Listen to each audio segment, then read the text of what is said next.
Hello friends, welcome to Bhumika kitchen. ನಾನು ನಿಮ್ಮ ಭೂಮಿಕಾ ಸುದರ್ಶನ್. ದಂಟಿನ ಸೊಪ್ಪ ಉಪಯೋಗಿಸ್ಕೊಂಡು ನೀವು ಎಲ್ಲ ಪಲ್ಯಗಳು ಸಾಗುಗಳು ಎಲ್ಲ ಮಾಡ್ತೀರಾ ಅಲ್ವಾ. ನಾನಿವತ್ತು ಬರೀ ಆ ದಂಟು ಸೊಪ್ಪು ಉಪಯೋಗಿಸ್ತಾ ಇಲ್ಲ, ಬರೀ ದಂಟನ್ನ ಉಪಯೋಗಿಸ್ಕೊಂಡು ಸಾಗು ಮಾಡೋದು ಹೇಗೆ ಅಂತ ತೋರಿಸ್ತಾ ಇದ್ದೀನಿ. ಇದಂತೂ ರುಚಿಯಂತೂ ಅದ್ಭುತವಾಗಿರುತ್ತೆ. ರೊಟ್ಟಿ, ಚಪಾತಿ, ದೋಸೆ ಇದೆಲ್ಲದಕ್ಕೂ ಒಳ್ಳೆ ಕಾಂಬಿನೇಷನ್ನು. ಬನ್ನಿ ಮಾಡೋದು ಹೇಗೆ ಅಂತ ನೋಡ್ಕೊಳ್ಳೋಣ.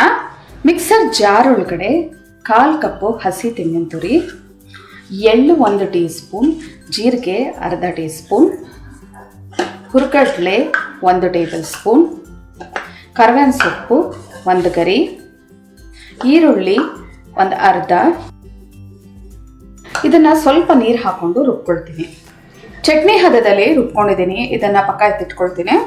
ಸ್ಟವ್ ಆನ್ ಮಾಡಿಕೊಂಡು ಕುಕ್ಕರ್ ಒಳಗಡೆ 2 ಟೇಬಲ್ ಸ್ಪೂನ್ ಎಣ್ಣೆ ಹಾಕಿದ್ದೀನಿ. ಎಣ್ಣೆ ಒಂಚೂರು ಚೆನ್ನಾಗಿ ಬಿಸಿ ಆಗ್ತಿದ್ದ ಹಾಗೆ 1 ಅರ್ಧ ಟೀ ಸ್ಪೂನ್ ಸಾಸಿವೆ ಚಟಪಟ ಆಗಲಿ. ಅದ್ರ ಜೊತೆಯಲ್ಲೇ ಒಂಚೂರು ಇಂಗು ಕೂಡ ಹಾಕೊಳ್ತೀನಿ. ಸಾಸಿವೆ ಚಟಪಟ ಅನ್ನಕ್ಕೆ ಶುರು ಆಗ್ತಿದ್ದ ಹಾಗೆ 5 ರಿಂದ 6 ಅಷ್ಟು ಬೆಳ್ಳುಳ್ಳಿ ಒಂಚೂರು ಫ್ರೈ ಮಾಡಿಕೊಂಡು ನಂತರ ಈರುಳ್ಳಿ ಹಾಕೊಳ್ಳೋಣ. ಬೆಳ್ಳುಳ್ಳಿ ಒಳ್ಳೆ ಘಮ ಬರ್ತಾ ಇದೆ. ಇವಾಗ 1 ಈರುಳ್ಳಿ ಸ್ಲೈಸಸ್ ಆಕಾರದಲ್ಲಿ ಕಟ್ ಮಾಡಿ ಹಾಕೊಳ್ತಾ ಇದ್ದೀನಿ. ಈರುಳ್ಳಿ ಒಂಚೂರು ಚೆನ್ನಾಗಿ ಫ್ರೈ ಆಗಲಿ.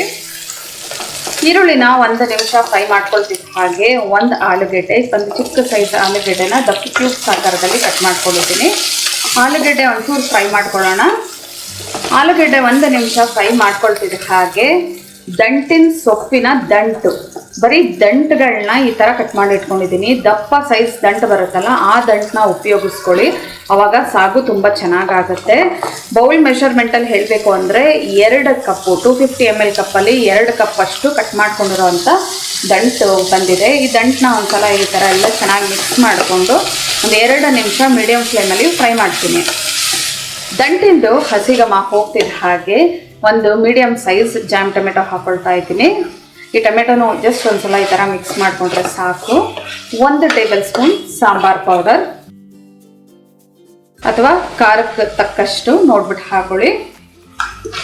ಎಲ್ಲ ಒಂದ್ಸಲ ಈ ಥರ ಚೆನ್ನಾಗಿ ಮಿಕ್ಸ್ ಮಾಡಿಕೊಂಡು ಇವಾಗ ರುಬ್ಬಿರೋವಂಥ ಮಿಶ್ರಣನ ಹಾಕೊಳ್ಳೋಣ. ಸಾಂಬಾರ್ ಪೌಡರ್ ಹಾಕೊಂಡ ನಂತರ ತುಂಬ ಹೊತ್ತು ಫ್ರೈ ಮಾಡಬಾರ್ದು, ಸೀದೋಗ್ಬಿಡುತ್ತೆ.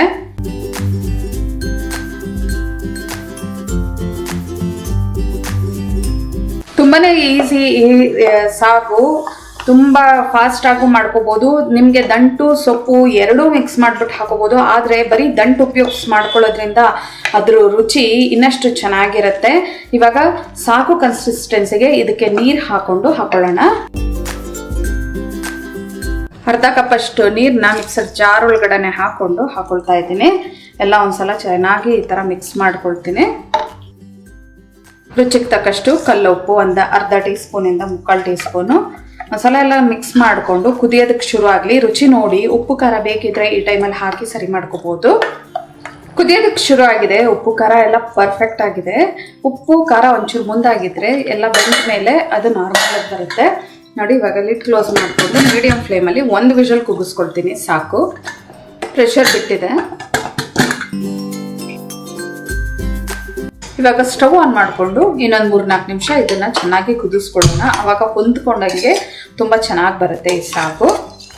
ಚೆನ್ನಾಗಿ ಕುದಿಸ್ಕೊಂಡ್ಮೇಲೆ ಎಷ್ಟು ಚೆನ್ನಾಗಿ ಹೊಂದ್ಕೊಂಡಂಗಾಗಿದೆ ನೋಡಿ. ಒಳ್ಳೆ ಘಮ ಕೂಡ ಬರ್ತಾ ಇದೆ. ಸ್ಟವ್ ಆಫ್ ಮಾಡ್ತಾ ಇದ್ದೀನಿ. ಸರ್ವ್ ಮಾಡೋದಕ್ಕೆ ಬಿಸಿ ಬಿಸಿ ದಂಟಿನ ಸಾಗು ರೆಡಿ ಇದೆ ನೋಡಿ. ನೀವು ಸೊಪ್ಪೆಲ್ಲ ಉಪಯೋಗಿಸ್ಕೊಂಡು ಮಾಡ್ತೀರಾ, ಆದರೆ ಬರೀ ಈ ದಂಟನ್ನ ಉಪಯೋಗಿಸ್ಕೊಂಡು ಮಾಡಿ ಅದರ ರುಚಿ ಎಷ್ಟು ಚೆನ್ನಾಗಿರುತ್ತೆ ಗೊತ್ತಾ. ಇದು ದೋಸೆ, ಅಕ್ಕಿ ರೊಟ್ಟಿ, ಜೋಳದ ರೊಟ್ಟಿ ಜೊತೆಗೆ ಚಪಾತಿ ಜೊತೆಗೆ ಒಳ್ಳೆ ಕಾಂಬಿನೇಷನ್ನು ಈ ಸಾಗು. ಇದನ್ನು ಇನ್ನೊಂದು ಸ್ವಲ್ಪ ತೆಳುವಾಗಿ ಮಾಡಿಕೊಂಡ್ರೆ ನೀವು ಅನ್ನಕ್ಕೆ ಕೂಡ ನೆಂಚ್ಕೊಂಡು ತಿನ್ಬೋದು. ಮತ್ತೆ ತಡ ನಿಮ್ಮನೆಯಲ್ಲೂ ಕೂಡ ಚಪಾತಿಗೆ ಅಥವಾ ರೊಟ್ಟಿಗೆ ಮಾಡಿಕೊಂಡು ಹೇಗಿದೆ ಅಂತ ಕಮೆಂಟ್ ಬಾಕ್ಸಲ್ಲಿ ತಿಳಿಸಿ. ಇವತ್ತಿನ ಈ ರೆಸಿಪಿ ನಿಮ್ಗೆ ಇಷ್ಟ ಆದರೆ ಲೈಕ್ ಮಾಡಿ, ಶೇರ್ ಮಾಡಿ. ಯಾರೆಲ್ಲ ಇನ್ನು ಭೂಮಿಕಾ ಕಿಚನ್ ಸಬ್ಸ್ಕ್ರೈಬ್ ಆಗಿಲ್ಲ ದಯವಿಟ್ಟು ಸಬ್ಸ್ಕ್ರೈಬ್ ಆಗಿ. Thanks for watching.